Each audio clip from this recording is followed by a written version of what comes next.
Olá, mulher! Que maravilha, né?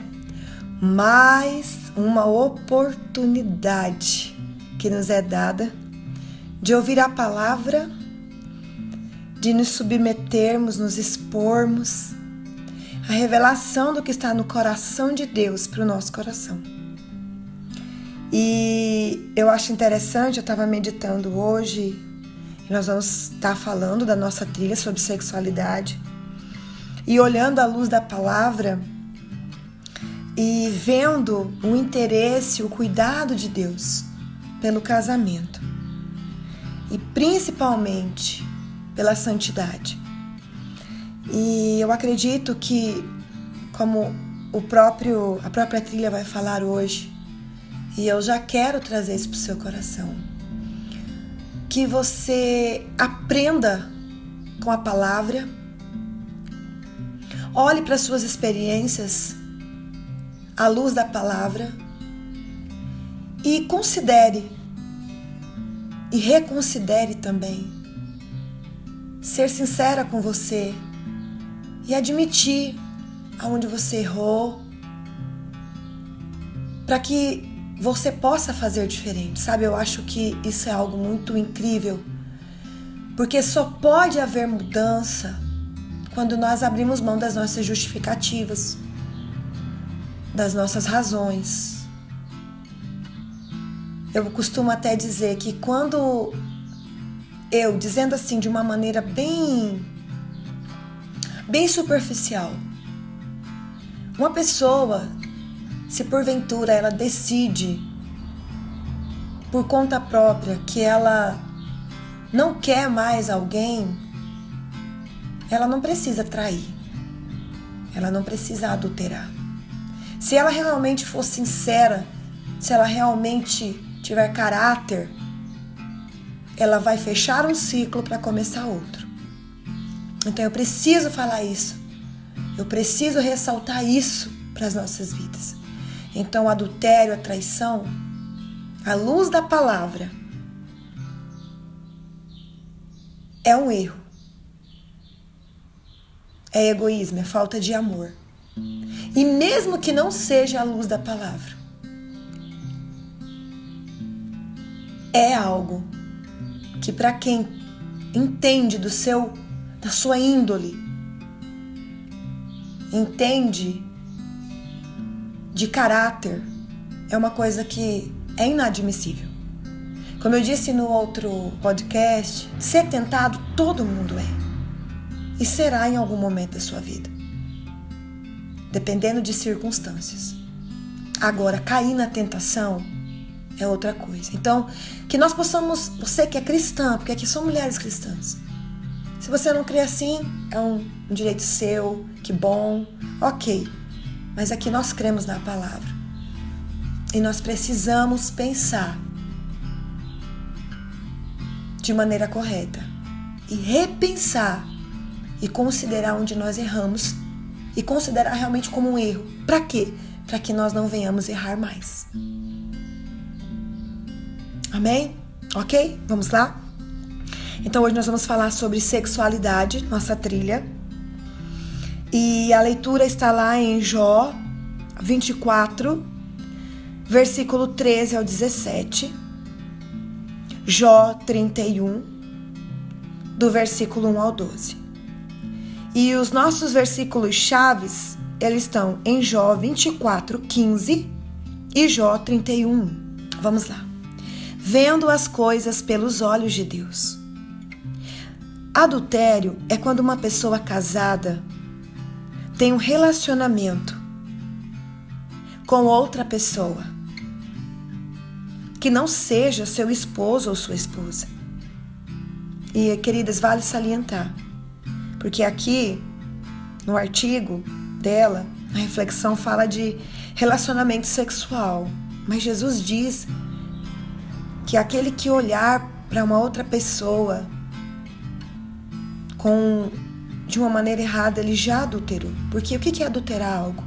É colocar ou acrescentar algo em alguma coisa ou em algum lugar que não era para estar ali. uma gasolina adulterada, né? Então a gasolina ela tem as suas propriedades. Se eu coloco água lá ou outra substância, eu estou adulterando. Casamento à luz da palavra é a união de um homem e uma mulher. Ok? Então qualquer coisa que passar disso é adultério. E não é só pela relação sexual. Um olhar correspondido, você já está quebrando a aliança e está dizendo algo. Ok? Vamos continuar. E adultério é pecado. Deus disse isso em um dos 10 mandamentos. Não adulterarás. Êxodo 20:14. Na verdade, a lei do Antigo Testamento levava o adultério tão a sério que ambas as pessoas envolvidas no ato eram punidas com a morte, como está em Levítico 20:10.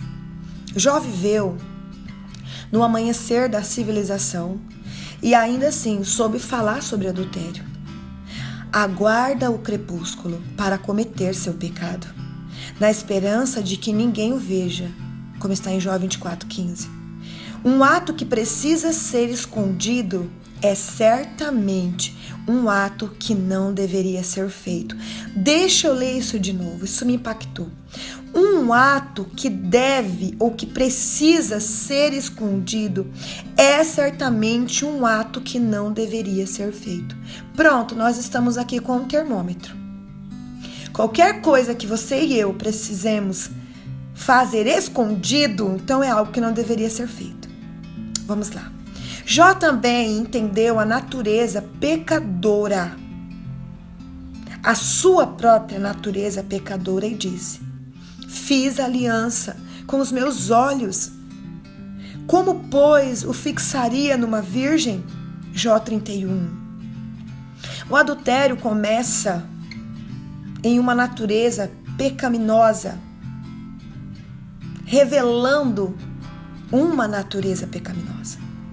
O ato do adultério começa na alma, através dos pensamentos, dos desejos, como por exemplo, nos olhos. Jesus definiu o adultério no texto de Mateus 5:28. Qualquer que atentar numa mulher para a cobiçar, e aí também serve as mulheres também, tá? Qualquer mulher que atentar para um homem para o cobiçar, já em seu coração cometeu adultério. Pedro também descreveu pessoas que, tendo os olhos cheios de adultério, não cessam de pecar. 2 Pedro 2,14. E a pergunta para nossas vidas hoje: como está a nossa visão? O que nós gostamos de olhar? E no que gostamos de pensar?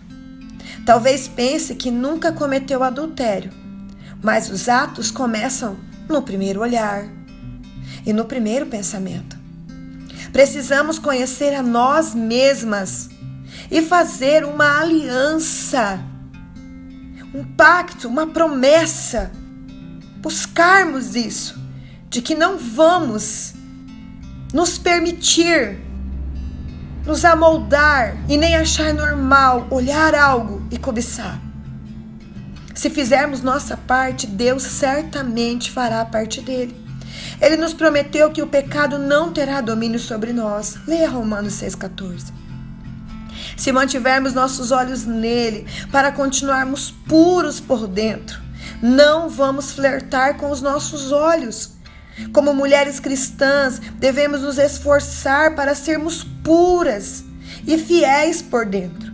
Se cometermos erros ou se cometemos erros no pecado, podemos ter um recomeço novo e uma chance de agir conforme a vontade de Deus.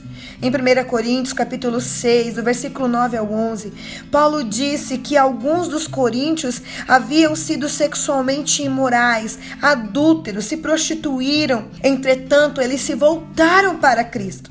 A Bíblia nos assegura, assim, que se alguém está em Cristo, nova criatura é. E as coisas velhas já passaram, e eis que tudo se fez novo. Como está em 2 Coríntios 5,17. O plano de Deus é que o relacionamento sexual, ocorra apenas entre as pessoas que são casadas, de acordo com o livro de Gênesis, com a vontade de Deus, com a ideia original do casamento. Como já foi dito, casamento nasceu no coração de Deus. Deus criou uma instituição chamada casamento, que se define à luz da palavra, a unidade de um homem e de uma mulher, que trará como resultado filhos e filhas, se formando assim uma família. Ele nos dará forças para resistir a qualquer tentação que venha em nossa direção e a manter nossos olhos puros, desde que dentro de nós venhamos a desejar amar a Deus acima de todas as coisas e ao nosso próximo como Cristo amou. Essa é a vontade de Deus.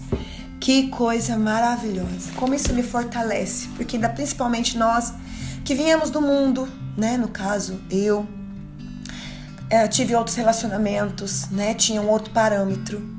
E olhando hoje para a ótica do ensinamento, dos ensinamentos que nós temos visto até mesmo dentro da igreja, olhar para uma palavra dessa, olhar para um ensinamento desse, à luz da palavra, poder ouvir as mesmas coisas e permanecer na origem, né? Sem se permitir adequar, como a Bíblia diz em Romanos 12:2, não tomar a forma do mundo, mas sermos transformados pela renovação do nosso entendimento pela palavra, para que venhamos experimentar qual seja a boa, perfeita e agradável vontade de Deus. Então, mulher, e aqui cabe também as solteiras. Como eu disse naquele outro áudio, só que nós não estávamos pelo YouTube, né? E agora também já estamos pelo Spotify. E como nós não estávamos antes, algumas pessoas não vão saber do que eu estou falando, mas nos áudios anteriores eu disse que quando você vem para Cristo, para a palavra, e você decide estudar a palavra, você e Deus, ok? E você começa a ler e mergulhar mais fundo e se submeter àquilo que Deus diz, não homens dizem, né? Aquilo que está escrito, que é milenar. E você, como mulher solteira, como eu, que vim do mundo, né? E a gente vem com uma vida sexual ativa. Mas quando você vem para Jesus, entende que você agora é templo do Espírito Santo, que você é tabernáculo de um Deus vivo, que você tem um compromisso com Deus, que Deus é santo e que o sexo, né, foi feito para o casamento, é uma entrega, é como se um galardão para um homem e uma mulher que fizeram um compromisso diante de Deus e diante da sua família, de um cuidar do outro até que a morte separe. Então, você veio às vezes com uma vida, né, com uma história, com uma vida sexual ativa. O que eu faço? Quando você entregou sua vida para Jesus, como diz em 2 Coríntios 5,17, todas as coisas se fizeram novas, as coisas velhas se passaram. Então, como eu disse, você se torna virgem espiritualmente. Virgem, porque a virgindade, ela não se define a um ímen, ok? Como nós vimos aqui, tem muito a ver com a mente, né, com os sentidos, com os pecados que são lá dentro, são internos. E quando você vem para o Senhor, que você decide viver uma vida santa, a palavra santa significa separada, você decide fazer as coisas como o Espírito Santo vai te ministrar. Então, nesse momento, você se torna pura, você se torna puro. Isso é virgindade espiritual. Então, a partir dali, você vai se guardar, você vai orar, né, pelo seu cônjuge. Mesmo que você não conheça, você vai orar, você vai esperar por essa pessoa para você conhecê-la e assumirem um compromisso diante de Deus e virem a casar e aí sim, né, se tornarem uma só carne, porque o sexo sem compromisso, ele é luxúria, como nós vimos, mas o sexo no casamento com compromisso, ele é unidade, é uma aliança. Você não acorda e diz, não quero mais saber de você e acabou. Não, não é assim. Você vai viver junto com alguém e para alguém e vice-versa. Ok? Então, espero que Deus possa ter falado com você, como tem falado comigo. E mulher, fica firme, fica na palavra. Ore a Deus se você estiver passando por algo muito difícil, muito complicado. Creia na restauração. Creia na tua restauração. Às vezes você está num casamento tão difícil. Nós vamos ter a trilha quando uma mulher é casada com um homem difícil. Então, mas por enquanto, busque por você. Se fortaleça. Peça para Deus sabedoria. Sabedoria. Para você conduzir a sua vida, a tua casa, a tua família. E estar conduzindo as tuas emoções. Mas não quebre sua aliança. Não seja você aquela que vai quebrar sua aliança com Deus, com a palavra e com o seu cônjuge. Seja você uma testemunha de Jesus Cristo na sua casa. Faça a coisa certa.